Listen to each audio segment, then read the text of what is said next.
Welcome everybody back to the Crimson 15 podcast. I'm your host, Crimson Sen. I'm at 15 PCA. So we just watched the latest episode of Star Trek Discovery, and right out the gate, it's the best episode so far. D-. D- yeah, plus a D-. Yeah, it's still... It's because just overall, we got some science stuff. Finally. And science solutions to things instead of just shooting everything. We actually had a science thing come up, which was nice. It's to hear an actual, someone thinking how to solve a problem instead of just bashing right into it. But we jump into the episode and we see that Michael is, I guess in the beginning you have no idea what is this thing we're seeing, and I guess that's a replicator, because it made her uniform. Yeah, they don't have replication back then. But it's weird, it didn't call it a replicator, it called it something else, but it looked kind of like a 3D printer, like the George. That was cool. It looked like, I'll give it that. Instead of just being an empty box and something appears and it actually was like a piece of machinery. So I'm guessing it's like how a 3D printer works. So not really a replicator, but you know, she gets we're splitting hairs, she gets her uniform, and you know, she's kind of having weird feelings about being on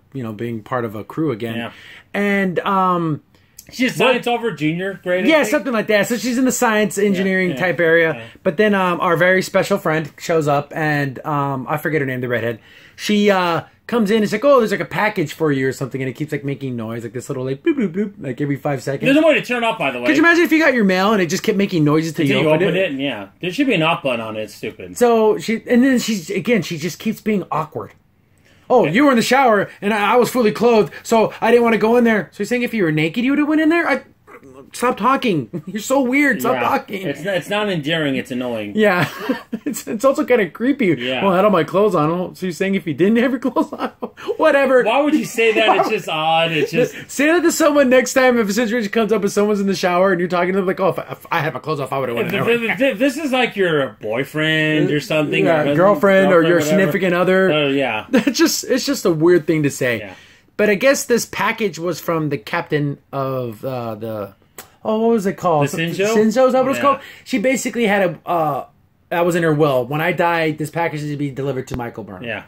And then she sees it, and she sees it from the captain, and she's like, puts it away because... And the lady apologized, like, I didn't know it was from your... so that's kind of a soft spot because she died, and it was kind of all your fault. And so she's like, okay, I'm going to just go to work.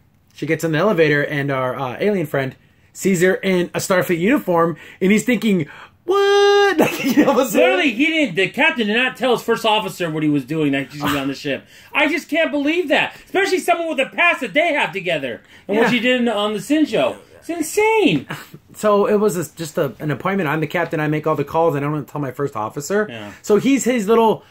These little thingies come out of his head. There's a phalange thingies pop out of his... when he gets, like, nervous? Or senses the fear sensing thing. Yeah. So he has that, and then she, like, brings it up a couple times... Is that like another demasculating thing? Yeah, I don't like it. Am I crazy into thinking that? Oh, your little fear thingies. Like, is that a reference to male genitalia? Is that what I don't know. It's just here? It's so like it's just demoralizing the men and the show, and I don't like that. It's emasculating. It's all it is. It's just So he's basically like, well, I guess the captain said so. Whatever, that's what we got to do. And they get onto the bridge, and it looks like they're in a battle. Yeah. Like that red alert. And I'm thinking, what the flip is happening? They didn't tell him? And then like you see they're fighting some Klingon ships or whatever, and then like the captain's a little too nonchalant. I'm thinking there's gotta be something. Something's up with this. Then it's a battle simulation. But shouldn't you always back like it's a real battle even when you're doing a battle simulation? He's kinda I'd imagine him as a third base coach. Come on, guys, get ready. Get on there. I see the ships. Come on, give him a shot. And like the way he's talking is just... Let's go for that field goal. Okay, guys, if we get this touchdown here, we're going for two. We're going for two. Like, it just seems so weird. It just seems... He's a very different captain. Yeah. I don't like his style of captaining. Is that a thing? Is that a word? But the way he runs his bridge, I don't like it. No. Then remember how we always talked about how everything is a big secret on this ship? Yeah. Then after this battle simulation, he just says, oh yeah, we have this spore drive and it's the only one in the fleet and we have to do it. So it's not a secret? No, it's not a secret. He tells everyone now all the secrets out. Everyone apparently knows. And this can go anywhere in the universe. That's what he said. I'm like... Well, I think he's playing it up. Because even later in the episode, he talked about how it's hard for them to even control where they end up when they start. But even their own galaxy, you can get so much technology. Why are they potentially wasting it in a war where they could get destroyed? I think that's just stupid. So, then the captain's like, okay, Burnham, you're with me, I gotta talk to you. And he's like, okay, this is what I want you to do on the ship. You're going to study that monster that we caught and see if we can use it somehow. And what I'm not understanding is they're like, oh, it has these claws that can cut through a hole through a ship. You know, oh, I like that. For what purpose? You're going to build knives to throw at other ships? Put it on the tip of a warhead so it... I don't know. What was the purpose of knowing why... Again, Star Trek's about explaining things. You have to tell us what your purpose is. Not just this general secret of, we're just going to figure it out as we go. It was weird because that little room... No, one thing I do have to notice is it looks brighter. Oh, yeah. Like the hallways look a lot brighter. The rooms look a lot brighter. So I'm wondering if they... just cranked up the brightness just a little bit. It looks better. It does. It helps. It does help that the hallways are actually lit. Yeah. One thing that was stupid about lit hallways when he was walking with Michael to the room to tell her about the monster thing. It was dark. It was all like pitch black, and then it started to like light up as they're walking. Like, why would anyone have that? Are they at Dock 19 in some warehouse in Jersey? I know, right? I mean, literally, I know. It starts. You see the little flicker in the light. You see a little fly. Some guy sweeping up in the corner. What's going on? You know. Seriously, it just has an off-putting effect. Like, where other people walk through in there, was I like the only hallway that no one else can walk through? I mean, I don't get that. Yeah, is it a cinematic thing? Like, oh, look how cool they're walking towards, like the shots far away, but it doesn't make sense in like an actual context type thing. No, it doesn't. I mean, I'm sorry, this isn't a normal sci-fi show. You don't stop putting. You don't do that. You do that in other things. So you do that in Buck Rogers, not Star Trek. So she's studying this thing and she's looking at it, and of course, we got to make it into a weapon. Of course, she's very like, oh, it's a sentient being. It's an animal. It can do things. Mm-hmm. And then, I don't care how it feels, just make it into a weapon. Okay, we get it. The captain's a freaking piece of crap. Then, she's working on it. Then, the head of security lady comes down there and she's like, oh, the captain said we'd work well together. Your smarts and my tactics. Why do we need tactics? This is a science endeavor. Well, once she found a weapon used for it, then I could see her saying, okay, now I can implement what I'm going to do. Yeah, I mean, nothing. I know, let's say you just take a lieutenant in the Marine Corps. You're going to put him in a room with some guy that's studying some microbiology? Yeah, I guess he could kind of help out a little bit, but that's not his thing. She's a tactical remember officer. the time when Tuvok on Voyager wanted to make torpedoes? Jane would be right there. Okay, you got it. No, that would never be the case. I think it was just a thing to put them together. Yeah, because she was so abrasive and everything. And, she's trying to figure out, well, what makes this thing tick, like, Then they said the question that we're all been thinking, why the heck was this thing on the Glenn? Yeah. So at first she wanted the head security wanted her to study it, and find all these things, and then that comes to play a little bit later, like a few minutes later. Yeah, well, she's talking about like, oh, if you look up, just Google water bear. It's just these little microbial little dudes that literally are like indestructible. Yeah, like they can be frozen for thousands of years, and as soon as the water melts, that these things come back to life. So this is like a gigantic version of that thing. Oh yeah. So imagine an indestructible monster thing. Mm-hmm. So she's trying to figure out, this thing has, whenever we use the spores, it reacts to it, so there must be some type of connection. And Michael's doing scientific work. For once, yeah. And then, of course, the tactical officer lady's like, well, why do I care about that? I just want to make it into a weapon. I don't care how it feels. It's like, okay, bro, jeez. But no Starfleet officer would ride, even security won't act like this. This is bizarre to me. It's a ship of pirates, not a ship of explorers. And then she has... if I'm remembering things chronologically, no, sorry, I do apologize. They get an emergency signal saying, oh, there's a colony that's under attack. You guys need to get there. Can you make that jump? And during this call, the captain's like eating food. And still eating. He's like, and it's an admiral, a superior officer. Oh, what's up, admiral? I'm just finishing my food here. And he's just being a jerk. An admiral. Could you imagine, any military personnel out there, could you imagine if, an admiral of the Navy comes in and the captain's just smacking his lips? Could you imagine the fallout of that? Like, oh, I'm sorry. Excuse me, sir. Okay, okay, sorry. Of course, it was an emergency, so she didn't know he was like, I guess, his lunch break or whatever. And they're like, oh, this mining colony is the lithium crystal mining colony. Mm-hmm. We need this. 40% of the ships. Yeah, so technically this is a war effort. We got to get there. Yeah. So Captain's like, there was a funny part. It did make me chuckle a little bit.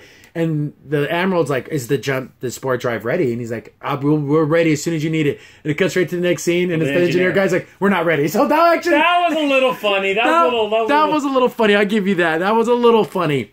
But then the engineering guy, I'm sorry I don't remember people's names except for Michael's. They're so unforgettable. So yeah, I don't remember people's names. So we got Mike, the head engineer guy, and he's, of course, combative with the captain. They're just fighting. I mean, always fighting. He's just like a typical Starfleet ship. So he's basically telling the captain, yeah, if you make a jump that far, we're not going to know where we're going to end up. Yeah.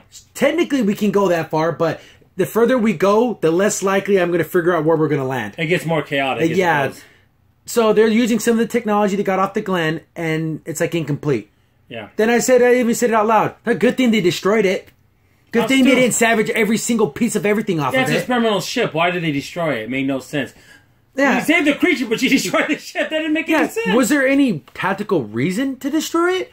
Tractor beam. Yeah, or even if somehow they said, Captain, there's warp signatures coming in. They're Klingon vessels. We have to go now. Okay, scuttle the ship. Let's go. Yeah, they didn't even do that. Nothing. There was no urgency. No Star Trek talk that would make sense. Logical talk. Yeah, there was no science reason to blow up the Glenn except for to hide your tracks. Yeah. So they can't make they're okay. Let's get ready. Let's do this jump. So they do a jump. They do a jump and they end up like near a star, like a sun. Yeah, it wasn't that far. They're getting sucked in. And then they break free and they get away from it. And then the captain's like, "Well, what's going on with this thing? If you don't get there in X amount of hours, all those people are gonna die." But it kind of made me feel like he didn't care about the people. I don't think he cared about the people. I guarantee if it wasn't doing the other thing, crystals, I don't think he'd care. I honestly, this captain looked like he wouldn't care. It's not worth my time. If this distress signal would have came in and it said, "Oh, there's a refugee Colony. camp." Yeah. And it's like, okay, what's the strategic importance? Well, not really. There's really no importance here. He would have probably said, next, I don't care. Yep. I think he only cared about the lithium crystals. Yeah, because I guess the closest Federation ship was like 83 hours away. Yeah, and that wasn't close. There's no way they would get there in time. Yeah.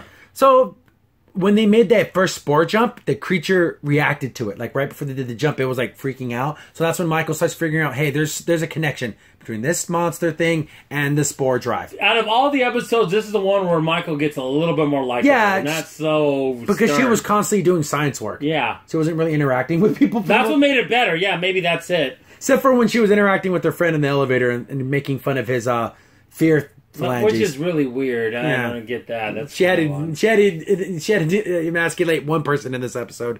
Yeah. So I wouldn't be an episode without Michael doing that. So she brings all her information to the head engineering guy, and he's like, what? And of course he's super dismissive. Right off the beginning, he's just keeps his jerkness going. Yeah.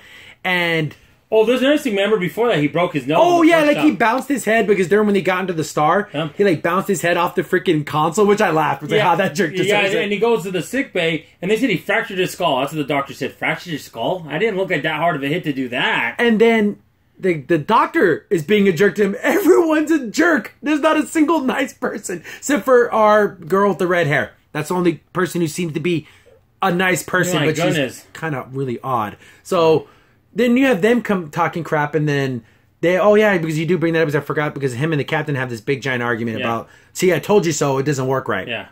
And he's like, you're going to do this. He's like, well, then get off my ship. If you're not going to help me, get the heck off my ship. Yeah. And the science officer's like, no, I'm taking all my technology with me. What are you, a moron? They're not going to give you experimental technology like that. What this is a Carnival cruise? This ain't yours. This is the Federation's. What are you, an idiot? They're going to throw. You're going to either be down if you court martial because you derelict to duty, probably be put in a brig somewhere. Here's the thing: they're going to let you just go take technology. See you later. You joined Starfleet. You know, for every piece of research and data and everything you do is part of Starfleet now. Yeah. You're not just some random science officer they picked off some planet.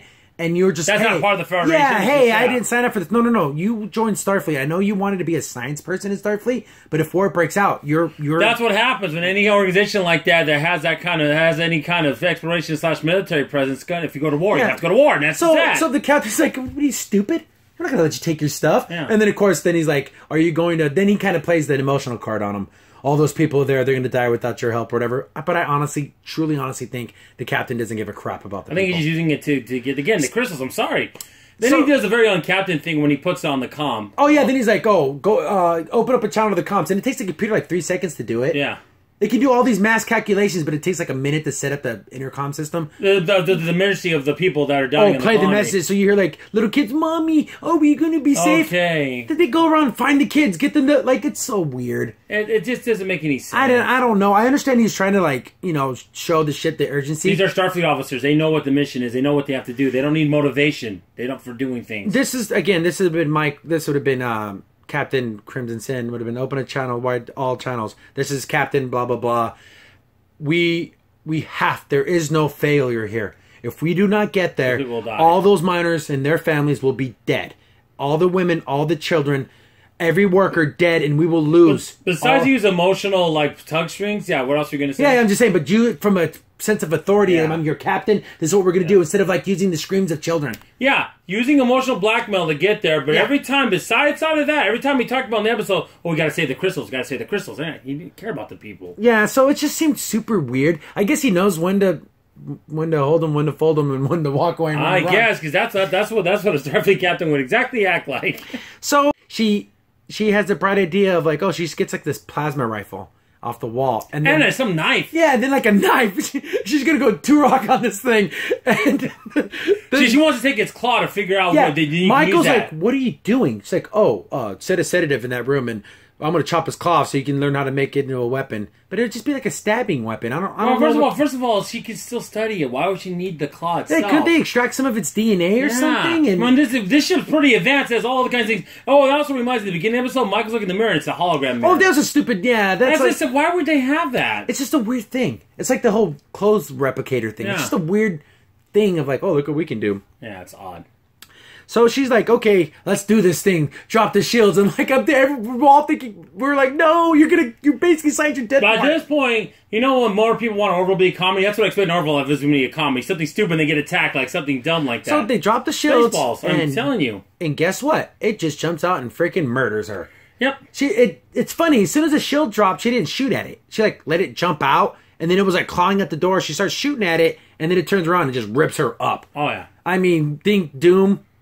Hell Beast just ripped her to shreds. I mean, violent, like, well, I've never seen violence like that before on Star Trek. Like, whoa, okay. And because they did talk about how it had sensitivity to light. Michael's like, maximum light in the room so it would go into the corner. Then she jumps on her, charge the transport. Maybe she should have did that with her captain. Oh, anyways, she jumps on the body and says transport. She learned, Mike. She learned after all these years. She learned. There. So they get to sickbay and she's ripped up. Looked like they dropped her in a blender. She is destroyed. Then the captain comes, doctor's like, she's done.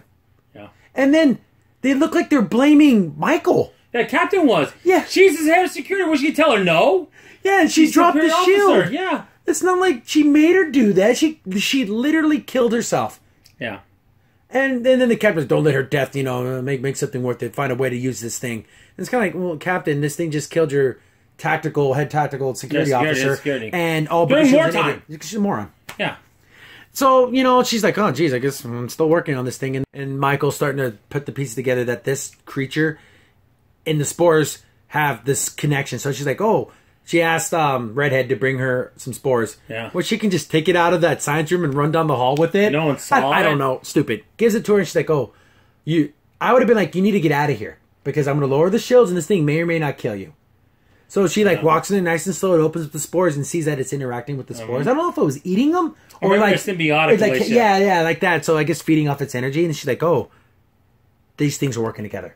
So she tells that again, like to get my chronological order of the episode right. Then finally she goes to the head engineering guy, tells him about it. He's like, I'm dismissive. Look at my face. I make all these weird faces. That means I don't like you. So he kind of starts to see her way about it. It's like, oh yeah, that does make sense that this thing appeared where they had, because on the Discovery, they have like a little mini forest that grows the spores. But on the Glen, they didn't have that. They had like these dried mushrooms.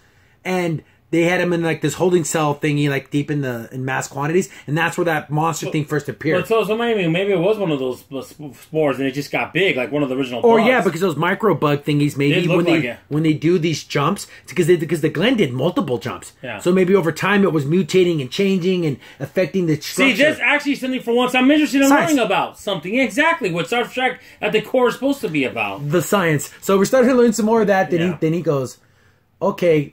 Then they came to the conclusion of putting that monster thing in with that little glass chamber that holds the spores. And they had that machinery, which they thought was broken. It wasn't missing a piece. That this thing is the navigational thing that gives the spore drive more range and more control over where it ends up. So the first thing I thought of was there was an anime called Outlaw Star where they had a half human, half android, and that was the navigational system. Yeah. Because the human brain and the way that Delphina. That was her name. And she was the guidance system. So technically in the same kind of way, except for it being like a really pretty girl, it's this monster beast. Yeah, I mean, whatever it is, it gets you where we want to go. But I'll say this. We'll show you pictures of it so you know what we're talking about. So they put it in the thing, and then the machine activates, and it like full on like cuts inside of it. I'm like, oh. So the thing's like in super pain. And even Michael's like looking like, oh man, I'm sorry we're doing this to you. Like, it'd be like oh, we can make this car run, but we have to hook these electrodes up to make it happen. Well, it's like the episode of I'll Make It Parallel on Voyagers when Tom Paris gets his ship and the ship's called Alice, but it's sentient. But in order for it to fly fully, he has to hook up to his body and starts messing him up. But he can control it with his mind, but it kills him. He's interfaced it directly with it. But it kills him. So that's what this felt like to me. And here's moral dilemma time, which happens in Trek a lot. They got some moral dilemmas. Me personally, if I was on that ship, we have to get to the Mayan colony. Sorry, animal. I feel horrible for you, but we have to make this jump. I would still make the jump because we have to save the crystals and we have to save those people. Yeah. And sorry, I know it looks super painful. Like, oh man, could you imagine stuff drilling inside of you? Oh my goodness, I don't like thinking about it. Yeah. So they do the jump because it cuts to the mining colony and they're doing a bombing run, the Klingons. And then the ship is just, boom, it's just there. Boom, boom, blows up these two ships. Then, like, the captain's like, full stop. And everyone's like, full freaking stop. Don't we need to keep flying around and shooting? Yeah. Then they're just standing there and they're getting the drive ready again. So they're putting some more spores in the little chamber. And the captain's like, hold still. And they're like, shields at 80%, shields at 50%, hold still. And he like has his hands up in the air. Like, is he like you know, like when an artist frames a picture with his fingers? Is that what he's doing? He's a conductor. He's going to start that. Yeah, he's going to start his opus. Yeah, his opus. So he's like, wait for it. And like, he never explains what he's doing. No. Not to anyone on the crew. And everyone on the bridge is looking around like, Captain, you're crazy. You're going to kill us. So they're getting bombarded. They're getting hit. Their shields are like down to like, what, 10% or something? Yeah. And he's like, oh, let's give the Klingons something they'll never forget. They use the spore drive. Oh, we do have to mention that when they do the spore jump, it looks pretty cool. Yeah. Like the ship starts to like bend and twist and spin We actually around. did see some cool things. I will admit that in this episode and some of the effects and stuff. And they spore jump and they leave behind photon torpedoes. I'm assuming it's photon torpedoes. They look like big stick. I don't know. And they blow up the other ships. I'll tell you something real simple. What's going to happen in another sort of show? He would have talked to someone that was involved in that. Oh, this is what we're going to do. We're going to listen and transport out. Tactical officer, armed torpedoes, have them ready at the bay, and on my mark, release. Yes. Well, that been so hard to do that. But he doesn't tell no one nothing. Yeah. So what were those things that dropped? I don't know. So they just blink out of there and we blow up those other vessels. And the worst part is, yes, they got all of them. Lucky they did, man. If they didn't, they would have been exactly. destroyed. What if the Klingon ships would have been, doing an attack pattern where one was away and one was close? Yeah. And then on top of it, they don't go back to see if they're okay. Well, we're not going to go back and see if they need medical assistance or food replicators or anything like that. Yeah, I'm pretty sure they're going to need full-blown medical assistance because people are dying, getting blown up. Yeah. Injuries, casualties. Their shields just were destroyed right before this. Who knows how many people were killed at that point or injured? Oh, we're going to leave you. See you later. Good luck, guys. I mean, so bizarre. So funny? We focused a lot on the Federation because that's where my mind is. We didn't even talk about the Klingons. Yeah, we're going to talk about that right now. Yeah, so I guess throughout the episode, it would cut back from the Federation. The first battle they had. So we have that original ship. Now, remember how we forgot about the Klingons last two episodes? But they're back in there. Those Klingons are still in the same spot for 6 months. No one rescued them. Nobody. They know they're here. No Klingons came back to help them, and no Federation ships came back. Yeah. So they literally just said, okay, the fight's over. No, we're not. Okay, we're going to agree not to come back. Know what happened on a normal Star Trek show? One of those Klingons would have been in prison war. The Federation would have got there. That's what would have happened. They they left them there for 6 months, and then they've been scavenging, trying to get the ship up and running again. And by the way, the Shinjo's still there too. They left that ship there too. They destroyed the Glen, but they left the Shinjo alone. And they brought up a thing that I never thought about, and it's literally the Klingons ate the captain. Yeoman, is that what her name? Yeah. Ate the captain of the Shinjo. And they go into detail, when you ripped her flesh from her smooth skull and everything, so they literally ate her. I know they were running out of food supplies, but I don't think they would eat a captain. I think they ate her out of ceremony, not out of desperation. That's what it sounded like.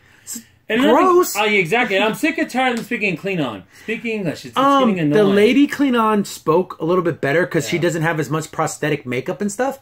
The other guy, it's almost like it's super hard to, as he's talking, it sounds like he has a mouthful of marshmallows or something. I'm hoping as the series goes on, they fix that because it's just annoying. They should have went back into ADR and just cleared it up a bit because some of the Klingons speak fine because they don't have as much makeup on. Yeah. But that white, the albino guy, he's super hard to understand. I don't like the way he talks. Me either. So they're the Klingons and they're like, oh, we're scavenging stuff. And the lady is like, whoa, since you're basically that guy's the captain now, we need to go on the Shinjo. They have a the lithium processor unit thing that we need. and he's like, we can't bring that technology on here. It's going to sully our Klingon. No, Klingons always take technology. They never had a problem with that ever. Why? And again, just as a warrior and a war, of course you take all your enemy's provisions and resources and everything you can. It's part of the battle. It's the glory of the battle. That's how they would see it. Yeah, it's spoils of war. Yeah. Go take it. So she basically talks him into taking it because he's like, we're going to freaking... What's the point of being pure if we're all dead? Yeah. So they go onto the ship, and then, like, of course, they're... What I do admit, though, that the Klingon exosuit things look pretty cool. Yeah. They look very, like, Mass Effect. They really do. But they're cool looking. Or do they fit 10 years before? No, they don't look like they fit in Trek. They look like they're visually cool looking. Yeah. They go on there walking around, and there's nothing on the ship. There's nothing worth value. He finds, like, a ship manifest of all the... Like a roster. And he's looking at, this is worthless crap. She finds the lithium processing unit, and they go down there and they're going to disconnect, and they're kind of having a talk about, what we're going to do, got to unite the houses, and then, she's super supportive, and I guess she knew that first Klingon guy, she knew him longer, and then she's like, no, he made you the flame bearer? Torchbearer. Torchbearer, which so, I've never heard. And then he felt kind of bad saying, I only knew him for like a little bit of time, and he knew him for many, many years, and he made me. Mm-hmm. So he feels kind of, I guess, well, look at it. He has actually some kind of thoughts and feelings and emotions besides kill everything. Yeah. They get crystals. They get that processing unit back to get back on the ship, and I guess there was like another Klingon guy from another house was on their ship, and all the Klingons are doing what Klingons normally do. They're all eating and drinking. That's the first time they feel like Klingons. Yeah, and then he's like, I brought some food for your people, and they're going to follow me now. So, like, it was just straight up betrayal. Yeah. Like, this whole Unite the Houses BS was nothing. Yeah. They just wanted his ship because it has the cloak. Yeah. So the girl that's always been with the albino Klingon is like, I'm joining this other guy. And she's like, eating the food and like, I get a better idea. Instead of just killing him, just set him back on the Shinzo and let him sit there to die. Yeah. And he's like, what? Girl just betrayed me. What's going on? He's all, what? No, I thought she was on my side. That's what he should have said. That'd been funny. He didn't do that, but that'd been funny. So he's sitting on the Shinzo looking at his old ship like, they freaking mutinied and threw me off. Yeah. And he sees it teleport like warp away, and he's like, oh, damn, I guess they really did going to leave me. And then that other girl... Where was she at to do I think she said she took not an interceptor or something like that, like one of those little ships off there. And then she took it there and she transported her. They got transporters on little ships. That's kind of advanced for that I would have... Well, that ship is humongous. They didn't really show what kind of ship she took. She said she took a ship. Yeah. Then she's like, they're going to know that I'm gone. Get on the ship. We're going to go back to some... I forgot what planet she said. And they're going to show you things you never knew about. So, I don't know what that means. I know. Half the time, the Klingons are speaking in riddles. Like, it's like Yoda. Like, they're always talking in parables and phrases and stuff. They are about their fables and all that. But Klingons talk in plain spoken words, too. They don't just it's almost like everything's in a parable. It's like someone who wrote it and watched a couple Klingons and think that's what the whole Klingons, every Klingons like that, a couple of episodes. So we basically end the episode with those two Klingons. Again, she talked about sacrificing everything. So is she going to sacrifice herself? I don't know. Like, it's hard to understand what their plan is. Yeah. So I'm guessing that albino Klingon and her are going to go to that other Klingon area, figure something out. The Federation, at least on the Discovery, they figured out how the spore machine works. Michael feels super bad for the animal because how many times can you do this with this animal before it dies? Yeah. Or it expires. There was also another sad scene. She gets more of the bugs. Yeah, this is after they save that colony. She brings it more of the bugs and it doesn't come towards her. Yeah, she's like, you betrayed me. Yeah, you get like a dog. Oh, you give it food and it likes you, but if you went and beat the dog, it's not going to want to come back to you. Yeah. So she feels super sad about that. Because she did kind of use this thing. And it's the first time Michael shows real compassion. And it has to be towards an animal, not another person, but whatever. Person with higher intelligence, but. So the episode ends with Michael going back to her room, and she's laying there, and her little box keeps going off. That'd be the most irritating thing in the world. Why can't they just turn it off? Could you imagine if your Amazon packages never stopped beeping until you open them? Bling. I know, right? And then her friend comes in, the redhead, and then she basically says, well, my mom always told me, talked to me and said, well, actually never said, she was always yelling about me about my hair. Okay, weird, stupid thing to bring up. Okay, we get it. You were verbally abused your whole life. But she basically says, don't be afraid of what's in that box. Your captain wanted you to have this, and it traveled across the universe to get to you. Take it. and don't be afraid of it. Well, Nicole, that's actually a pretty good sound advice. I actually like what she brought up. And then she's like, you know, I'm not all I'm going to say. It's none of my business. She should have been drinking iced tea when she says, but that's none of my business. Then all love covered the phone. And then, you know, she leaves. And, of course, Michael pushes the button, accepts the package. And then a little hologram pops up and it's the captain. And she's like, because this package was made probably a couple of years. I'm assuming. Before all this went down. She's like, oh, when you receive this package, it's supposed to happen after I die. And I bet you're already a captain somewhere and you're exploring the universe. So it's like all these high hopes that she had for Michael that are just even better, more bittersweet. Because everything that went down, she's like... It's the complete opposite of that. And then she says something, I thought, it makes sense, but I would have worded it differently. She's like, oh, I always saw you as a daughter. That's weird. No, I want to. Could you imagine Picard grabbing your record? Always reminds you of my son. It's so weird. Yeah, he's a friend. He you know, he has affection for him. But to say that, like they said, well, you said, oh, you should have said, I thought of you all as my family. Yeah, after the 7 years we served together, I've seen you grow and become a better first officer, and I consider us family. That would have been so much less creepy. And so much less just an odd way to say that I care about you. You're my daughter? No, because you don't treat your first officer like your daughter, and you don't treat your daughter like your first officer. No. Those are separate things. Then she's like, it's my most precious possession and everything. Like, I wonder what's in it. What's in it? We were speculating that they weren't going to show you what was in it. And it's funny because she cracks it open. From that angle where you can't see it? Yeah, and the light goes on. What's this freaking Pulp Fiction? You know, open up the suitcase then. Oh, yeah, she has that looking around. But it's the good stuff. It's like her old telescope. So I thought that was kind of sweet. I'm like, all right, that's kind of sweet. And that captain, I keep wanting to call her Captain Yeoman. I think that's what her name was. And she's like, continue to travel into space and discover new things and push science forward and learn the mysteries of the universe. Why can't this be the show? Why can't that? Yeah, exactly. I'd much rather would have had that than what we're getting here. So, and that's pretty much how it. So it had some high. That's why it's high, but the problem is that camera angles and some of. Oh yeah, there's a lot of shots where it literally looks like someone's holding a camcorder. So there's like a little bounce. Yeah. It's like, what's going on with the bounce? Put the damn camera on a tripod. And the scene when it was like far away and they showed the ship okay. Yeah, and it's twisting, and you get these weird angles where like you had a 45-degree angle. That happened a lot in the premiere, and it's starting to happen again in this. And then the long hallway shot. Oh yeah. There's a lot of I'm going to say visual things I didn't like. I didn't like how everyone's still a jerk. Even the doctor's a jerk. Bedside manner out the window. Don't have any of that. I don't like the fact that it's now just they're using some type of animal to be the they're driving again. This is our new navigational officer, one that we jam rods into. I know. I'm just hoping that Michael figures a way to do it where it's so violent. Like it's like, oh, it's a probe that ends up scanning the creature's mind or something instead of. See, but the difference is like if this was a person. You're like, do you want to do this? Yes, for the better of the Federation, I'll put myself through this. But this not. This is something that unless they can communicate with it. Yeah, maybe she finds out a way to like mind meld with it or something and be able to talk to it. Yeah, but even though she's only human, maybe she learns. Well, she Vulcan pinched people, and she. That's true. And then what you call it, trans-dimensional talking. Remember, there can't be any other Vulcans on the ship because apparently, since there's a before Spock, what can there be other Vulcans? I mean. So this is definitely again overall it's bad. It's not as bad. It's the best episode of Discovery yet. Yeah. But that's setting the bar pretty freaking low. Okay, let's put it this way. The other episodes are when you're up to bat in baseball and you swing and strike three, you throw the bat backwards and you get struck out. This one you swing, they get you barely out of first base. Okay, you almost got the first base. The ball rolled after you bunt and then the catcher just grabbed it and chased you down. At least a little bit. At least you started to run a little bit. I want to see more science. I'm glad there was some science. I thought the visuals were good. Yeah.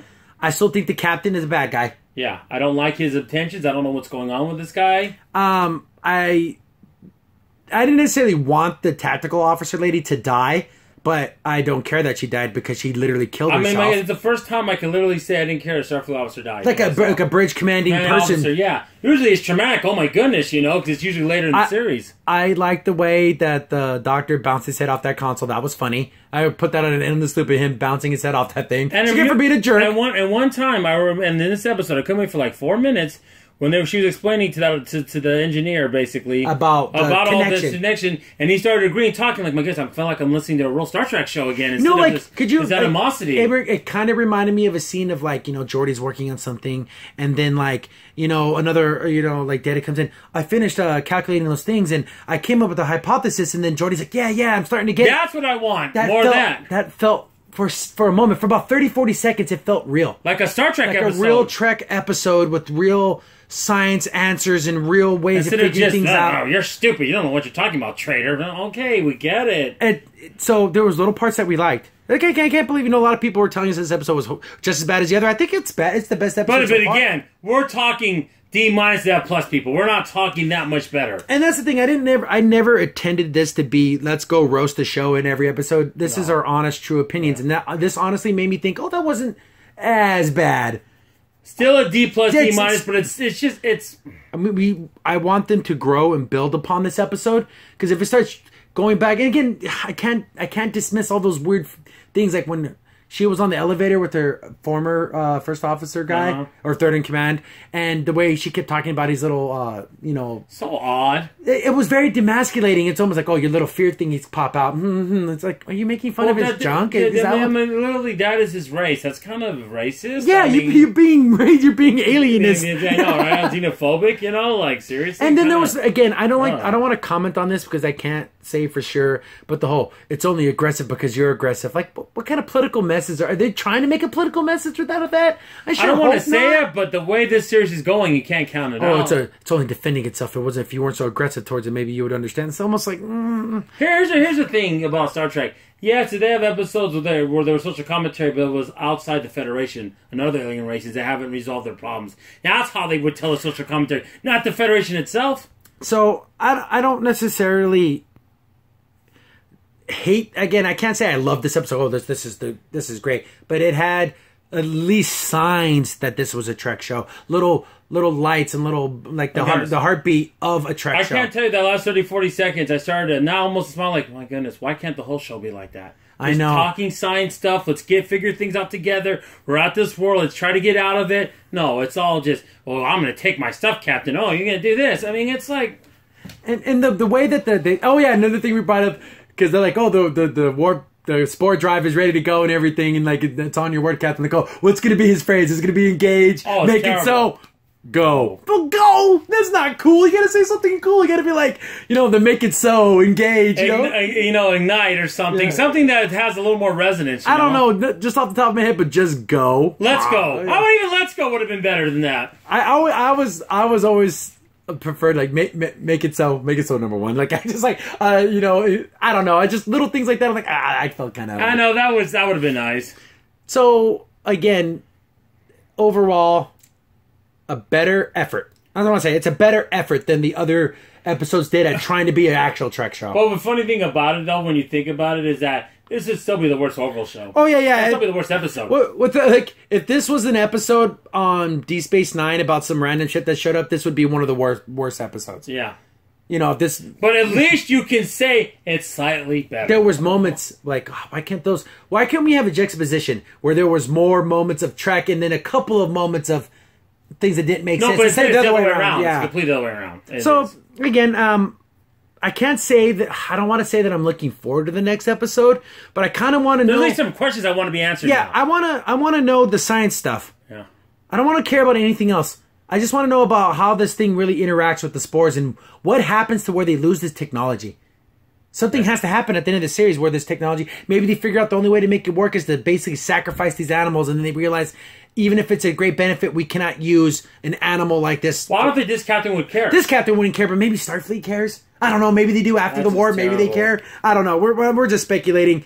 But I wish there was two versions of the show. The science version that's like 10 minutes long, and then like the regular version. So I can just watch the science. Just give me the science stuff. I don't really care about the other things. It just didn't seem... Because again, Star Trek's unlike any other sci-fi show when it comes to that. So if anyone can explain to me what exactly the captain did when he blew up those other we would love to know. Because he didn't say what he did. It just happened. Yeah. I don't know, and he just left it. So did they ever go back and help those people, or did they say, it's good to go? They have the colonies on fire. Hey, we're good to go. They don't even come back and help them. I don't understand. That's so weird. I don't know. But I think, again, I'm actually smiling a little bit more when I'm talking about this because I'm starting to think about the sci-fi stuff and not think about all the stupid crap that keeps... The problem is we're trying to push out this stuff, but then it keeps coming back. Yeah. And you think about it like, yeah, but wait a minute. She, See, once they figured out this thing is the source of this the Ripper is the source of the travel thing. I wonder if he's still going to want to try to weaponize it. I bet you he still wants to. Oh yeah, because he doesn't care. I don't think he really cares. Another thing also that's interesting is maybe it's one of those bugs that got bigger after all the jumps. It's super weird. I'm wondering, because again, they did say that Glenn made multiple trips. So I'm wondering if there was some type of mutation, and like every time they jumped, then when they go through that membrane of the universe, maybe it's picking up things, and they realize that this is going to be way more dangerous than it should be. Yeah. So I'm pretty much brought up everything I want. I do apologize for not. I just completely forgot about the Klingon stuff because it was so uninteresting to me. I forgot about it. I'm sorry. I do apologize. Yeah, because apparently they leave the Klingons there, which they wouldn't do, especially at wartime. And the other Klingons didn't come back for that cloaking technology? No. They just left it there. So the Federation could have took it. Because remember, there's no treaty with the Romulans yet not to use cloaking technology on the Federation side. That even happens in this timeline because apparently they do whatever they want now, so... So I'm pretty good with this episode. Overall, better than everything else, but that's not saying much. It's a 6.5. It's a 6.5. Yeah, it's like you're an F student, you turn in a D paper, and your teacher's like so excited. That's what it kind of feels like. But you should be excited for basically still failing. We still have like 8 more episodes. Yeah, so they still, if they can build upon this, maybe this series can end just okay. But I don't know if they're going to be able to build upon it. I don't know. Hope this isn't the highlight, Mike. Yeah, I know, right? It's the highlight that it goes down at premiere. Yeah. So I'm saying now, best episode of Discovery so far. Yeah, definitely. So thanks for listening, guys, and leave your comments. I really would like to know if someone out there figured out what exactly the captain did, because that's the most puzzling thing to me. Yeah. So I've been your host, Crimson Sin. 15 PCA. Thanks for watching. See you later. Bye.